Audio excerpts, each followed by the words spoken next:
वंदे वाणी विनायको भगवान शंकरो वंदे श्रद्धा विश्वास रूपिणो यान पश्यन्ति सिद्धशान्तिश्चमीश्वरं वंदे पूर्णमयं नित्यं गुरु शंकरूपिणं यमाश्रितो हि वक्रोऽपि चन्द्रः सर्वत्र वन्दते सीताराम गुणराम पुण्यारण्य विहारिणो वंदे विसिद्ध विज्ञानो कपीश्वर कपीश्वरः उद्धाय स्थिति संहार कारणीं क्लेशहारिणीं शास्त्रयस्क्रीं सीतां नतोऽहं रामवल्लभां यन्माया वशवतीं व्यस्तं किलं ब्रह्मादिदेवासुरा यत्त्वादमिषय भाति सकलं रज्येयताहे ब्रह्मा यदपादफलकमेवमेव हि भवाम्बोदेशसुतां वन्देऽहं तमशेषकारणपरं रामाख्मी समहरिम्। जिनकी माया के वशीभूत संपूर्ण विश्व ब्रह्मादि देवता और असुर हैं, जिनकी सत्ता से रस्सी में सर्प के भ्रम की भांति ये सारा दृश्य जगत सत्य प्रतीत होता है, और जिनके केवल चरण ही भवसागर से तरने की इच्छा वालों के लिए एकमात्र नौका है, उन समस्त कारणों से पर राम कहाने वाले भगवान हरि की मैं वंदना करता हूँ। नाना पुराण निर्माम सम्मता है रामायण कृतम कचिंतोऽपि स्वांता सुखाय तुलसी रघुनाथ गाता भाषा निबंध मति मंजुल मातनोति श्री अयोध्या कांड। श्री राम जय राम श्री राम जय जय राम श्री राम जय जय राम श्री राम जय जय राम श्री गणेशाय नमः। श्री जानकी वल्लभो विजयते श्री रामचरितमानस द्वितीय सोपान अयोध्या कांड श्लोक यस्यांगे च विभाति भूधर सुधा देवापगा मस्तके बाले बाल विदुर्गले च गरलम्य सच्चर्षि व्यालराट सोऽयं भूति विभूषणं सर्वरं सर्वाधिपं सर्वदा सर्वः सर्वगतः शिवः शशिनिभः श्री शंकरः पातु माम्। जिनकी गोद में हिमाचल सुता पार्वती जी, मस्तक पर गंगा जी, ललाट पर तृतीया का चंद्रमा, कंठ में हलाहल विष और वक्ष स्थल पर सर्पराज शेष जी सुशोभित है। वे भस्म से विभूषित देवताओं में श्रेष्ठ सर्वेश्वर संहार करता भक्तों के पाप नाशक सर्वव्यापक कल्याण रूप चंद्रमा के समान शुभ्र वर्ण श्री शंकर जी सदा मेरी रक्षा करें। प्रसन्नतां यानगता विकेत तस्थान ममले वनवास दुखतः मुकाम्बुज श्री रघुनंदस्य में सदा कुशा मंजुल मंगला प्रदा। रघुकुल को आनंद देने वाले श्री रामचंद्र जी के मुखार विंद की जो शोभा राज्याभिषेक से न तो प्रसन्नता को प्राप्त हुई और न वनवास के दुख से मलिन ही हुई, वह मेरे लिए सदा सुंदर मंगलों की देने वाली। नीलांबुज श्याम कोमलांगम सीता समारूपित वाम भागम पालो महाचायक चारु चापम नमामि रामम रघुवंशनाथम।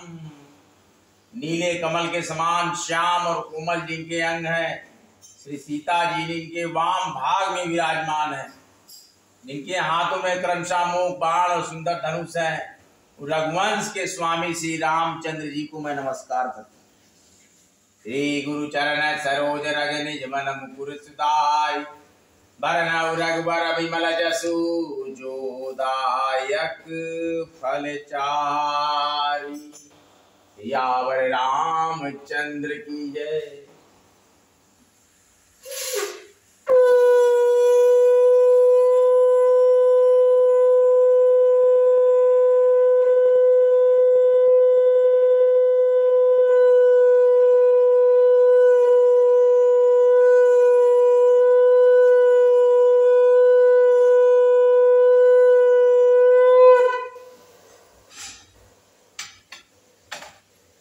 यह सुधि पाई प्रयाग निवासी बटुता पस मनु सिद्धुदासी भरद्वाज आश्रम सभाई, देखन दशरथ सुवन सुहाई। राम सा प्रेम कहु मुनि पाय, नाथ कहिया हम की माग जाय। मुनि मन बिहसी राम मन कही, सुगम सकल मग तुम कहु। चलते समय बड़े प्रेम से श्री राम जी ने मुनि भारद्वाज से कहा कि हे नाथ, बताइए हम किस मार्ग से जाएं। मुनि मन में हंसकर श्री राम जी से कहते हैं कि आपके लिए सभी मार्ग सुगम है। आप मर्यादा पुरुषोत्तम, दीनों के नाथ श्री रामचंद्र। साथ लागी मुनि शिष्य बोलाए, सुनि मन मुदित 50 आए।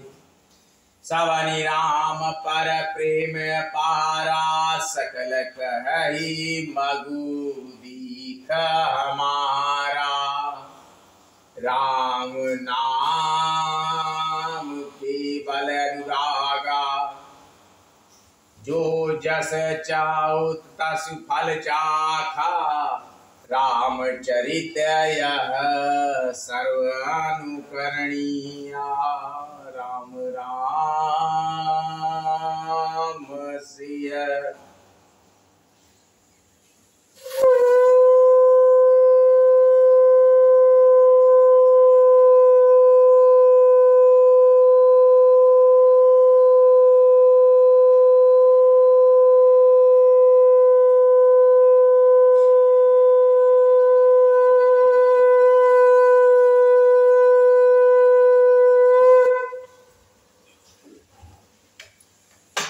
फिर उनके साथ के लिए मुनि ने शिष्यों को बुलाया और सुनते ही चित्त में हर्षित हो कोई 50 शिष्य आ गए।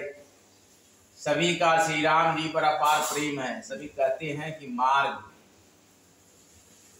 हमारा देखा हुआ। मुनि बट उचार संग तब दीन है, जिन बहु जनामा सुकृत सावकीन। करी प्रणाम ऋषि आय सुपाई, प्रमुदित हृदय चली रघुराई। तब मुनि ने 4 ब्रह्मचारियों को साथ कर दिया, जिन्होंने बहुत जन्मों तक सब सुकृत किए थे। श्री रघुनाथ जी प्रणाम कर और ऋषि की आज्ञा पाकर हृदय में बड़े ही आनंदित होकर चले। राम निकट जब निक सही जाई, देखहि दरथ नारी नर धाई। ओहि सनाथ जन्म फल पाई, फिरहि दुखित मनु संग पठाई। जब वे किसी गांव के पास होकर निकलते हैं, तब स्त्री पुरुष दौड़कर उनके रूप को देखने लगते हैं। जन्म का फल पाकर वे सनाथ हो जाते हैं। अब मन को नाथ के साथ भेजकर दुखी होकर लौट आते हैं। विदा किए बटु विनय करी, फिरे पाई मन काम। उतरी नहाय जमुन जल, जो शरीर श्याम श्याम। तदनंतर श्री राम जी ने विनती करके चारों ब्रह्मचारियों को विदा किया। वे मनचाही वस्तु पाकर लौटे। यमुना जी के पार उतरकर सबने यमुना जी के जल में स्नान किया, जो श्री रामचंद्र जी के शरीर के समान ही श्याम रंग।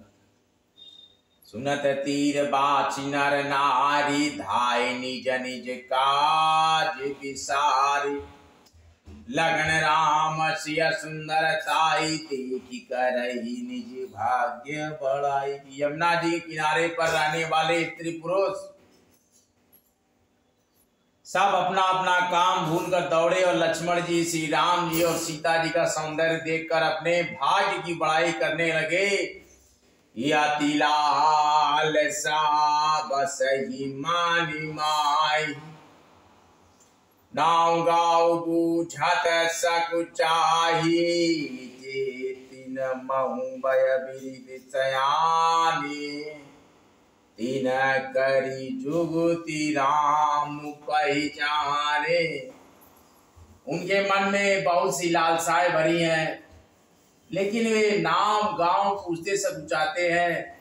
उन लोगों में जो वयोवृद्ध और चतुर थे, उन्होंने युक्ति से श्री रामचंद्र जी को पहचान लिया।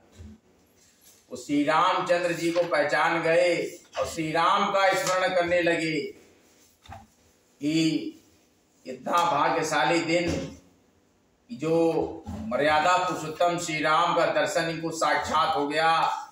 तो हाथ जोड़कर कहने लगे, हे श्री राम, आपका दर्शन हमें बहुत ही सौभाग्यशाली है, हमें प्राप्त हुआ। नीलाम्बुज श्याम कोमलांगम सीता समारूपित वाम भागम पाणोमाचायक चारु चापम नमामि रामं रघुवंशनाथं नमामि रामं रघुवंशनाथं।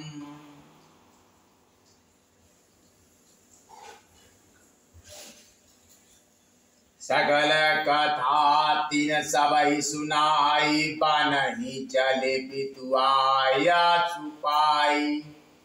सुनि सब विषाद सकल पतिताहि, रानी राय कीन भाल नाई। इन्होंने सब कथा सब लोगों को सुनाई कि पिता की आज्ञा पाकर ये वन को चले हैं, यही मर्यादा पुरुषोत्तम श्री राम है। ये सुनकर सब लोग दुखित हो पछता रहे हैं कि रानी और राजा ने अच्छा नहीं किया।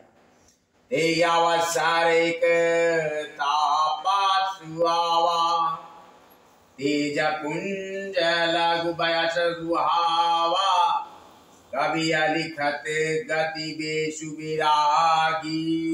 मन क्रम वचन राम अनुरागी। उसी अवसर पर वहां एक तपस्वी आया। तेज का पुंज छोटी अवस्था का और सुंदर सा था। उसकी गति कभी नहीं जानते। वो कवि था जो अपना परिचय नहीं देना चाहता था। वो बैरागी के वेश में था और मन वचन और कर्म से श्री रामचंद्र जी का प्रेमी था। इस तेज पुंज तापस के प्रसंग को कुछ टीकाकार क्षेपक मानते हैं और कुछ लोगों के देखने में यह अप्रासंगिक और ऊपर से जुड़ा हुआ सा जान भी पड़ता है, लेकिन सभी प्राचीन प्रतियों में यह है। और गोसाई जी अलौकिक अनुभवी पुरुष थे और वो महाकवि थे, लेकिन पता नहीं यहाँ इस प्रसंग के रखने में क्या रहस्य है, लेकिन यह क्षेपक तो नहीं है। इसीलिए इस तापस को जब कवि अलिखत गति कहते हैं, तब निश्चय पूर्वक कौन क्या कह सकता है कि ये जो हमने आपको बताया भी चौपाई, ये हमारे समझने में तापस या तो श्री हनुमान जी थे या ध्यानस्थ तुलसीदास जी थे, जो कि उसी अवसर पर वहां एक तपस्वी आया जो तेज का पुंज छोटे अवस्था का और सुंदर था। इसके बारे में जो विचार है, ये एक चौपाई है जिसके लिए भी विवाद में है और इसको कई लोग नहीं मानते हैं कि तेही अवसर एक तापसुआवा, तेज पुंज लघु बयस सुहावा, कवि लिखत गति बेसु विरागी। मन क्रम वचन राम अनुरागी। राम जी का अनुरागी वो बालक आया, एक तपस्वी आया।